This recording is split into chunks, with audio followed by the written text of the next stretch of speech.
নমস্কার, দেখছেন কলকাতা টিভি। আপনাদের সঙ্গে রয়েছে আমি অভিক। শুরু করছি সংবাদ সারাদিন। আগামীকাল বৃহস্পতিবার বাংলাদেশে নির্বাচন রয়েছে। দেশের বিভিন্ন কেন্দ্রে পৌঁছতে শুরু করেছে ব্যালট। এবারের নির্বাচনে ভোটাররা দুটি ব্যালট পেপারে ভোট দেবেন। একটা সাদা ব্যালট, আরেকটি গোলাপি ব্যালট। কেন্দ্র, ভ্রাম্যমাণ ও স্ট্রাইকিং ফোর্স তিনটি স্তরে নির্বাচনের নিরাপত্তায় আইন শৃঙ্খলা রক্ষাকারী বাহিনী মোতায়েন করা হচ্ছে। প্রায় 9,58,000 সদস্য মোতায়েন করা হচ্ছে। নির্বাচনে 50টি রাজনৈতিক দলও অংশগ্রহণ করছে। আগামীকাল রয়েছে বাংলাদেশের নির্বাচন, আর বাংলাদেশের নির্বাচন নিয়ে কড়া নিরাপত্তার ব্যবস্থা করা হয়েছে সেখানে। অঙ্কুর ভট্টাচার্য আমাদের সঙ্গে টেলিফোনে রয়েছেন। প্রতিনিধি অঙ্কুর দা, আগামীকাল বাংলাদেশে নির্বাচন রয়েছে, আর এই নির্বাচন নিয়ে কি কি নিরাপত্তা ব্যবস্থায় কতটা জোরদার করা হয়েছে, কি কি ব্যবস্থাপনা থাকছে বাংলাদেশের এই নির্বাচন ঘিরে? আগামীকাল দেখো, একটা ঐতিহাসিক গণভোট হতে চলেছে বাংলাদেশের ত্রয়োদশ জাতীয় সংসদ নির্বাচন। দুটো ব্যালট পেপারে ভোট দেবেন ভোটাররা, একটা সাদা ব্যালট, একটা গোলাপি ব্যালট। কারণ এখানে যেটা বিষয় সেটা হচ্ছে গিয়ে এক্ষেত্রে বাংলাদেশের এবারের যে ভোট, সেই ভোটে কিন্তু সংবিধান সংশোধনের একটা ব্যাপার থাকছে, এবং সেক্ষেত্রে সেটা গণপরিষদ হয়ে যাওয়ার একটা বিষয় রয়েছে। সে কারণে দু রকম ব্যালট, মোট প্রায় 13 কোটি ভোটার, 51টা রেজিস্টার্ড রাজনৈতিক দল নির্বাচনে অংশগ্রহণ করছে। প্রায় 1,755 জন প্রার্থী রয়েছেন। প্রায় 2.5 লাখের মতো ভোট দান কেন্দ্র রয়েছে। সকাল 7:30টায় ভোট শুরু হবে, বিকেল 4:30 পর্যন্ত চলবে ভোট। তিন স্তরে নিরাপত্তা রয়েছে, ভ্রাম্যমাণ ভাবেও নিরাপত্তা থাকবে। প্রায় 5,60,000 শুধু আনসার এবং বিডিপি সদস্য, 92,500 জনের সামরিক বাহিনীর সদস্য এবং র্যাপিড অ্যাকশন ব্যাটালিয়ন থাকছে, অতিরিক্ত পুলিশ। মোট প্রায় 9,58,000 নিরাপত্তার কর্মী থাকছেন। ভোটের ফলাফল ঘোষণা হবে 12ই ফেব্রুয়ারির রাত থেকে। প্রাথমিক বা বেসরকারি ফলাফল আসবে, আনুষ্ঠানিক ফল ঘোষণা শুক্রবার দিন 13ই ফেব্রুয়ারি।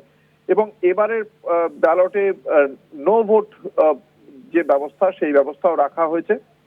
প্রধান প্রতিদ্বন্দ্বী মূলত বিএনপি, এবং অন্যদিকে এই ইসলামী দল জামাত এবং তাদের যে নতুন যে শক্তি ন্যাশনাল সিটিজেন্স পার্টি, তাদের জোটের মধ্যেই মূলত লড়াই। এখনো পর্যন্ত প্রাক নির্বাচনী যে সমীক্ষা, সেই নির্বাচনী সমীক্ষায় 300 আসনের মধ্যে এবার 299টি আসনে ভোট হচ্ছে, কারণ একটি আসনে মৃত্যুর কারণে ভোট হচ্ছে না।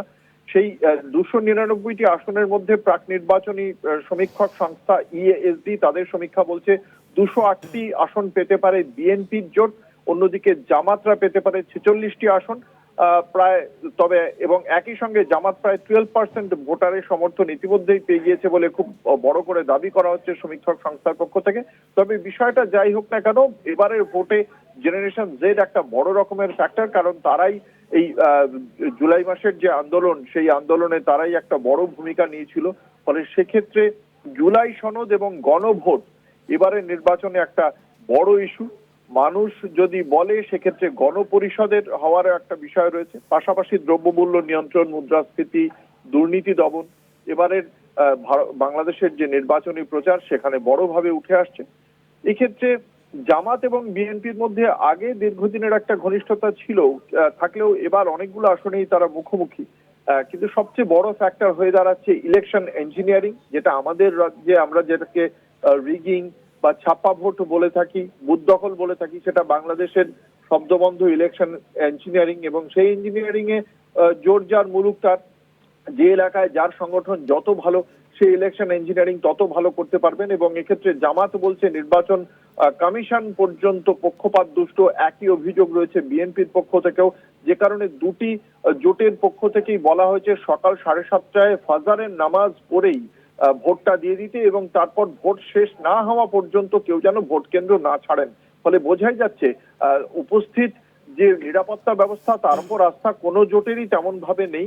নিজেদের সাংগঠনিক শক্তির উপর তারা বরং বেশি আস্থা রাখছেন। দেখা যাক শেষ পর্যন্ত কতটা শান্তিপূর্ণভাবে বাংলাদেশের নির্বাচন হয়, সেদিকে আমাদের তাকিয়ে থাকতে হবে। অভিক, একেবারেই তাই। আপাতত ধন্যবাদ। অঙ্কুর ভট্টাচার্য আমাদের সঙ্গে টেলিফোনে ছিলেন প্রতিনিধি। অর্থাৎ বাংলাদেশে গণ অভ্যুত্থানের পর শেখ হাসিনা সরকারের পতন ঘটে, এবং তারপর আগামীকাল হতে চলেছে নির্বাচন, এবং ত্রয়োদশ নির্বাচন হতে চলেছে আগামীকাল বাংলাদেশে।